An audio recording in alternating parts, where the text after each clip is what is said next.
बिस्मिल्लाहिर्रहमानिर्रहीम। जबीन लाइब्रेरी में आपको खुश आमदीद कहते हैं कि एक दफ़ा सूरज और हवा में मुकाबला हो गया। हवा कहती थी कि मैं ज़्यादा ताकतवर हूँ।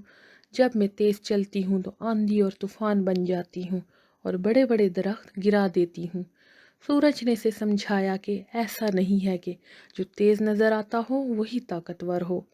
लेकिन जब हवा ना मानी तो सूरज ने ज़मीन की तरफ देखते हुए हवा से कहा, अच्छा, अगर तुम इतनी ही ताकतवर हो तो वो देखो, एक आदमी जा रहा है जिसने बहुत से कपड़े लपेट रखे हैं, यानी कोट, मफलर और टोपी वगैरह।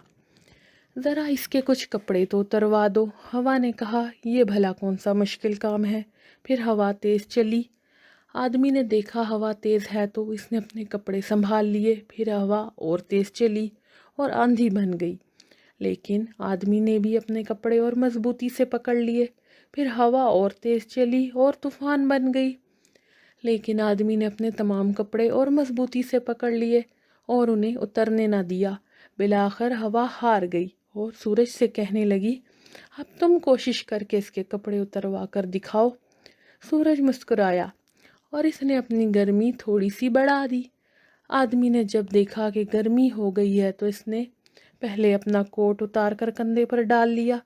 फिर सूरज ने कुछ और गर्मी बढ़ाई तो आदमी ने अपनी टोपी और मफलर भी उतार दिया।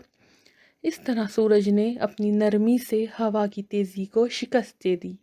अगर आपको मेरी कहानी पसंद आई तो मेरा चैनल ज़रूर सब्सक्राइब कीजिएगा।